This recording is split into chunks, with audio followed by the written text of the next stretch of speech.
Beste kijkers, welkom bij deze nieuwe aflevering van het Bonaire Journaal. Mijn naam is Charlotte Fornerino en in dit journaal brengen wij het nieuws in het Nederlands. In deze aflevering onder andere een reportage over KPCM Bonaire. We beginnen onze uitzending met Esther Meijer van CBS over de consumentenprijs op Bonaire, die met 1,2% hoger is dan een jaar geleden. De prijzen op Bonaire zijn inderdaad gestegen met 1,2% in het derde kwartaal van 2019 in vergelijking met het derde kwartaal 2018. Wij berekenen de consumentenprijsindex gebaseerd op prijswaarnemingen die we elke maand doen in verschillende winkels, ook verschillende diensten zoals diensten van verzekeringsmaatschappijen, banken, etc. En het gaat om ongeveer 5000 producten en diensten. Aan de hand van deze maandelijkse waarnemingen publiceren we 1 keer in het kwartaal wat er is gebeurd met de consumentenprijzen in de vorm van een consumentenprijsindex. We zien dat de prijzen in het derde kwartaal van 2019 gestegen zijn met 1,2% in vergelijking met het derde kwartaal 2018. Voor Saba houdt dat in 0,3% in vergelijking met een jaar daarvoor. Dat is een iets stabielere ontwikkeling van de prijs. En voor Sint-Eustatius geldt een stijging van 0,7% in vergelijking met een jaar daarvoor. Voor wat betreft Bonaire heeft deze ontwikkeling vooral te maken met de ontwikkeling in de prijzen van schoeisel, van kleding, van voedingsmiddelen en transport. Als we nader gaan inzoomen op de prijzen van fruit en groenten, dan zien we dat in vergelijking met een kwartaal daarvoor zijn de prijzen niet zozeer veranderd. Maar als je gaat vergelijken met een jaar daarvoor, dan zien we dat de prijzen van groenten zijn gestegen met 33,4% in het derde kwartaal 2019 in vergelijking met het derde kwartaal 2018. Voor wat betreft fruit zijn de prijzen met 15,6% gestegen in 2019 in vergelijking met 2018. Voor wat betreft de prijs van benzine is 4,1% gestegen in vergelijking met het tweede kwartaal 2019 en de prijs van diesel is gestegen met 5%. Op onze website www.cbs.nl/Caribisch-Nederland, daar zijn al onze nieuwsberichten te lezen in het Nederlands en Engels. Wij hebben ook verschillende andere statistieken waar wij over publiceren. Ook op onze Facebookpagina Statistics Caribbean Netherlands. Daar hebben we ook vaak mooie uitingen, mooie statistieken. En ook onze online databank, opendata.cbs.nl. Daar kunnen kijkers deze CPI, de Consumentenprijsindex, in een wat dieper niveau bekijken. Maar ook natuurlijk al onze andere statistieken. We spreken met Ronald Zwarte van het KPCN over de criminaliteit op Bonaire. Nou ja, u vroeg net, wat kom je hier doen? En ja, kijk, ik ben een ervaren politieman en het korps staat er goed voor. Er is een hoop veranderd de afgelopen jaren. Dus ik probeer ook daar waar ik kan helpen mijn ervaring in te brengen. Ik wil ook wel vooruitkijken naar de toekomst. Er is veel criminaliteit en er is ook veel aan het witwassen de laatste tijd. Er is ook veel vreemd vermogen, crimineel vermogen. Er is ook, dat ben ik in het eiland al een beetje gehoord, mensen worden soms afgeperst via internet met bitcoins. Dus er is ook cybercrime komt eraan. Volgens mij speelt cybercrime wereldwijd. De banken worden regelmatig gehackt. Daar hebben ze ook aangifte van gedaan. Dat is nog erg lastig om op te sporen. Dus ik denk zeker dat, net als in de hele wereld, zal hier via internet criminaliteit plaatsvinden. En de vraag is hoe wij als politie daar zo goed mogelijk in de toekomst antwoord op kunnen geven. En dat moeten we samen met anderen doen, want internet is zo ingewikkeld. Dat gaat wereldwijd. En daar zullen we toch een antwoord op moeten vinden met elkaar. En dat gebeurt hier ook. Wij hebben digitale rechercheurs. Wij zijn ook aan het experimenteren om te kijken hoe je daar goed kan opsporen. Er zijn met het RST zijn er ook specialisten. Dus we kunnen ook specialisten raadplegen. Maar de wereld van het internet gaat zo snel dat nergens in de wereld, ook in Nederland niet of in Amerika niet, zijn we voor die criminaliteit. Dus we zullen voortdurend mee moeten blijven bewegen om te kijken welke vormen er ontstaan. En dat kan afpersing zijn, maar dat kan ook hacken van je identiteit zijn. En dan vervolgens met jouw identiteit rekeningen openen. Het zijn allemaal dingen die nu gebeuren en waar wij met elkaar een antwoord moeten zien te vinden. Dus ja, het korps staat er goed voor, maar we moeten ook het korps verder brengen om vooruit te blijven kijken. En ik denk dat ik daarbij een bijdrage kan doen. En ik denk dat het goed is dat alle onderdelen, de opsporing, de BPZ en de informatie, ook nauw met elkaar samenwerkt. Zodat je een goed samenwerkend korps wordt, ook met partners. En ook daar ga ik proberen wat extra's te doen. Dus ik ga niet de wereld veranderen, maar ik probeer het korps wel wat beter te maken met de ervaring die ik heb. En misschien dat dat gaat helpen. Eind 2019 deed Fundación Vega de Número Bonaire aangifte van een illegale loterij. KPCN startte begin 2019 met een opsporingsonderzoek. Ja, vorig jaar, aan het einde van 2018, is een aangifte gedaan over een illegale loterij. OM en het KPCN die hebben onderzoek gedaan hiernaar. En ze hebben dan in totaal 11 verdachten hebben ze gehoord. En er kwamen 11 verdachten uit. De hoofdverdachte, STV, die stond gisteren terecht voor de rechter. En die verzorgde eigenlijk de printers, die zocht de doorverkopers en die zorgde dat het geld naar Curaçao werd overgebracht. Dus de winsten van het verkoop. En zij werd ook, die persoon die werd ook voor witwassen aangeklaagd. En hiervoor heeft die persoon dan, de verdachte heeft een boete gekregen van $15.000. En er is beslag gelegd op, voor $13.000 op die persoon. Tevens een taakstraf van 120 uur en een voorwaardelijke gevangenisstraf van 1 maand. Waarom was het zo belangrijk om deze mensen te achtervolgen? Nee, het is heel erg belangrijk, want kijk, Fundación Vega de Número Bonaire is de enige instantie op Bonaire die een vergunning heeft voor het verkopen van nummers. En Fundación Vega de Número Bonaire die betaalt ook hierover belasting. En een gedeelte van de winst die gaat ook over naar organisaties weet je, die in nood zijn. Dus daar gebruiken ze de winsten ook voor. Als je die loterij, de illegale loterij, die dragen helemaal niks af aan de belasting. En het geld gaat ook weg van Bonaire. Dus de hele Bonaireaanse bevolking heeft er niks aan. Dus daarvoor worden deze instanties ook allemaal aangepakt hiervoor. Want met de belastinggelden natuurlijk kunnen de overheid de wegen maken. Je kan het geld insteken in onderwijs. Dus zulke dingen zijn belangrijk die gebeuren met de winsten van de loterij. Het Openbaar Ministerie in samenwerking met Korps Politie Caribisch Nederland beginnen met een campagne om illegale wapens uit de gemeente te halen. Ja, binnenkort gaat het Openbaar Ministerie en KPCN een campagne beginnen om illegale vuurwapens en andere soorten wapens van de straat te halen, letterlijk. Op Saba en Stasia begint deze campagne op 21 oktober tot 27 oktober. En op Bonaire begint deze campagne op 28 oktober tot 3 november. En tussen 8 uur 's ochtends tot 8 uur 's avonds kan je dan bij het KPCN of op Bonaire alleen bij het Openbaar Ministerie kan je dan je wapen inleveren. En dit wordt gedaan om zoveel mogelijk illegale vuurwapens van de straat te houden. En ook om de hele gemeenschap bewust te maken van het gebruik van vuurwapens in het algemeen. Je moet je voorstellen, bijvoorbeeld, je hebt een illegaal vuurwapen thuis en een kind die vindt dat vuurwapens en die gaat ermee spelen. En er komt een kogel uit en nou ja, mensen kunnen gewond raken of zelfs aan overlijden. Het kan heel gevaarlijk zijn voor het kind zelf. Dus je weet maar nooit. Dus het is belangrijk dat de vuurwapens van de straat gehaald worden en dat mensen zich veilig voelen ook op de eiland. Dat is eigenlijk het grootste doel van de actie. Roderick, breng ik een illegale vuurwapen hier bij de OM? Word ik vervolgd? Hoe gaat dit gebeuren? Oké, ja, er zijn 2 typen wapens natuurlijk die je kan inleveren. Het gaat om vuurwapens, ook andersoortige wapens, bijvoorbeeld slag, stoot of steekwapens, messen, machetes en zulke dingen. Die kan je anoniem inleveren, dat is geen probleem. Je brengt ze gewoon bij het kantoor van de KPCN of bij het Openbaar Ministerie op Bonaire. En die kunnen gewoon anoniem worden ingeleverd. Maar vuurwapens, je moet je wel identificeren als je een vuurwapen inlevert. Deze worden dan getest. En als het blijkt dat er wel een incident is met het wapen, kan de persoon als een verdachte worden aangehoord.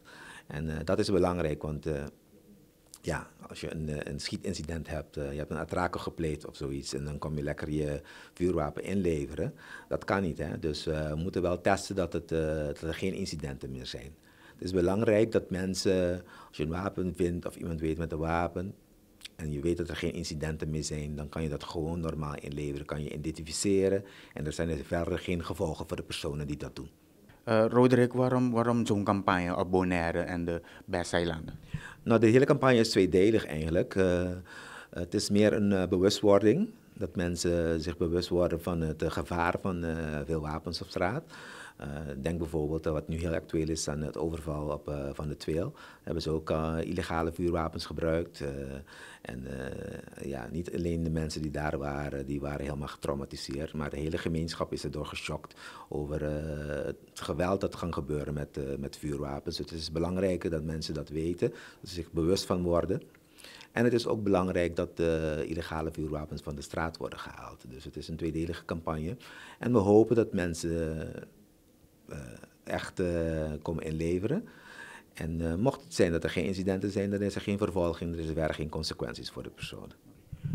Hadden jullie een indicatie dat er veel vuurwapens op de eilanden zijn om dit te beginnen? Ja, vanaf 2017 zijn er best wel veel schietincidenten op de eilanden, vooral op Bonaire. Dus vandaar die campagne om dit te beginnen. Wij gaan nu naar de reclame en zijn zo bij je terug.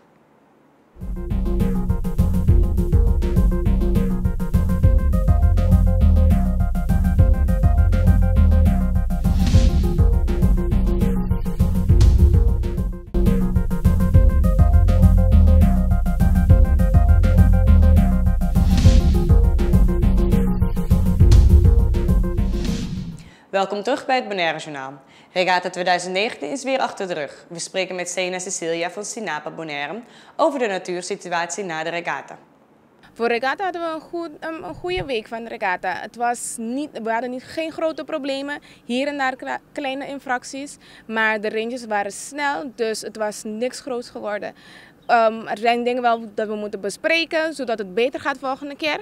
Maar we zijn wel blij met de hele uitkomst van de regata en alle mensen die hier zijn gekomen om samen met ons te vieren. We hadden kleine infracties zoals mensen die anker hadden gegooid. Hier en daar zijn een paar mensen dus de regels niet gevolgd qua snelheid in de marinepark. Maar geen grote infracties, dus we zijn blij. Sinapa Marinepark viert komende zaterdag 11 oktober 2019 hun 40ste jubileum bij Sorobon Beach. We spreken met Sena Cecilia. Ja, inderdaad. We vieren 40 jaar van de marinepark op zaterdag 19 oktober. Het is een grote festiviteit, 10 uur tot 4 uur bij Sorobon Beach. We hebben activiteiten, sportactiviteiten, beachvolley, beach soccer. We hebben ook kinderactiviteiten, dus van alles voor de kinderen. Bouncer in het water, facepainting. Ook hebben we hebben gratis eten. Dus als je met je bord, je beker, vork en mes en lepel komt, krijg je gratis eten van ons. We hebben verschillende maaltijden van lionfish en geitenvlees. Dus kom, gratis eten, bijna gratis drinken. Niet gratis, maar bijna. Maar kom met ons vieren, 40 jaar bestaan van de marinepark, dat is echt iets om te vieren. We wilden iets anders doen, dus we hebben dit jaar gekozen om de festiviteiten bij Sorobon te houden. We hadden veel dingen die zijn gebeurd bij Sorobon, bijvoorbeeld de sargasm, dus een beetje negatief bij Sorobon voor ons. Dus we willen daar vieren, want we zijn hartstikke blij met onze vissers die daar zitten. We zijn blij, het is echt een grote plek waar veel mensen daarbij kan. Dus, en ze zijn aan het verbouwen op Coco Beach en dus Playa Lecce. Dus daarom hebben we gekozen om de festiviteiten bij Sorobon te houden dit keer. In de late middag dinsdag 15 oktober rond 6 uur vond er een eenzijdige aanrijding met een brommer plaats bij Kaya Statius van Eps. Het bestuurder viel toen hij ineens moest remmen voor een ezel die plotseling overstak. De slachtoffer is met ambulance naar het ziekenhuis gebracht voor medische behandeling.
Regisseur Samira Rafaela heeft een prestigieuze prijs gewonnen, het Gouden Kalf, voor haar documentaire Daddy in the War World, Caribisch Netwerk.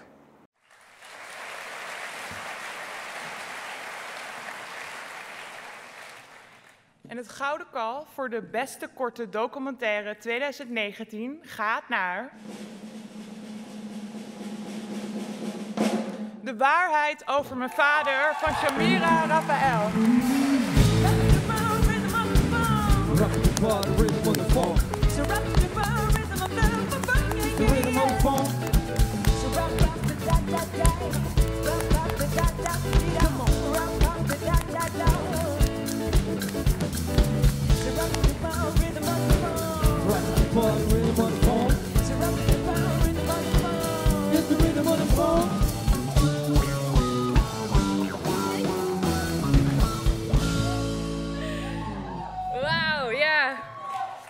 Toen ik mij vandaag in deze oncomfortabele jurk worstelde en de kapper de krullen uit mijn haar liet veunen zodat ik toonbaar zou zijn voor jullie, zei ik, dit doe ik nooit meer. Maar daar kom ik misschien van terug. Allereerst de allergrootste dank aan Clarice. Ik wil je echt ontzettend bedanken dat je mij vertrouwd hebt om jouw verhaal naar buiten te brengen. Films maken is eng, maar films maken over jezelf is nog een stuk enger. Dus ik hoop dat we allemaal een applaus kunnen geven aan Clarice.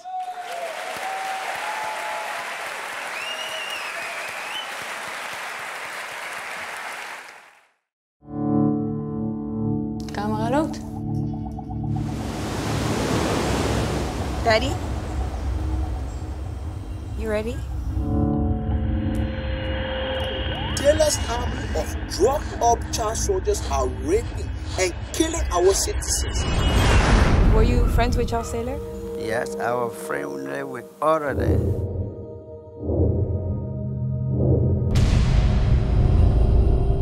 Mr. Gada was selling secrets to the rebel forces.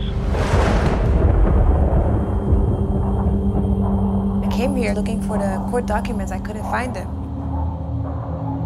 Things disappear around here. Papers and people.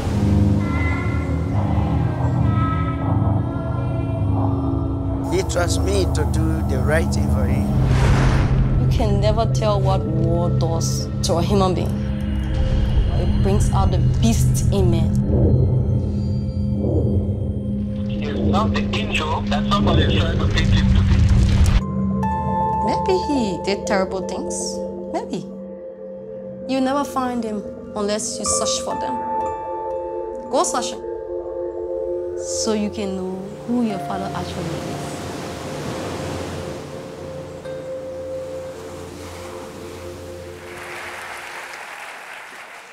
Ik moet hem even aanraken hoor. Producent de familie, Michiel en Monique, ontzettend bedankt dat jullie in me geloofd hebben.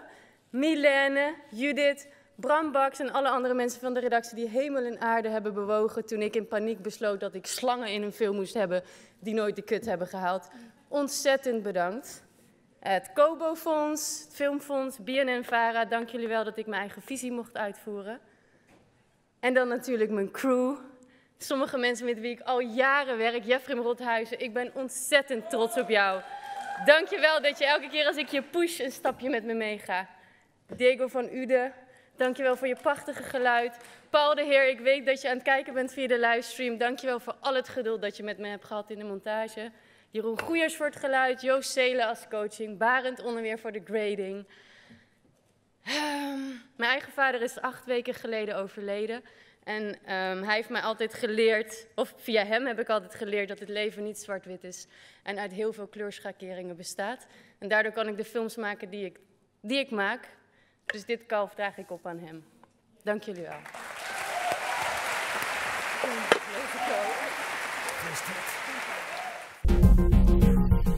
Meer dan 3 miljoen mensen zijn voedselonzeker in Guatemala en bijna 70% van de kinderen onder de 5 is chronisch ondervoed. Het is een van de hoogste percentages ter wereld. Euronews. Nevertheless, indigenous populations living in the highlands like here have already lost their livelihoods. Chronic malnutrition can skyrocket to 80% in rural areas. We treat 160 children. Half of them suffer from chronic malnutrition. This year we've identified between 50 and 75 stunted children per month. 2-year-old Dariela Esperanza is among them. She's half the height of a child of her age. She usually eats 2 tortillas a day. The EU has financed a consortium of NGOs to tackle the food crisis for the past 4 years. Action Against Hunger applies the national procedures to identify malnourished children based on height and weight, but also promotes the use of MUAC, mid-upper arm circumference, not yet recognized by the government. Some severely malnourished children are excluded from the national health system because of that. Following weight-height measurements here in Filincas, we found that around 2.1% of the children suffer from acute malnutrition. Nevertheless, when we measure them by MUAC, this number often doubles. We traveled from the mountains of Filincas to the town of Jocotan, both in the department of Chiquimula. Here, the EU has improved food access via cash transfers for 90 families.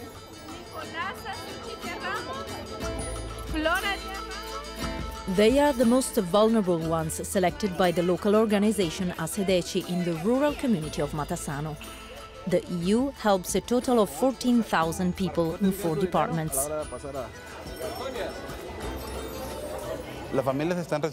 Households are receiving bank transfers based on the number of family members.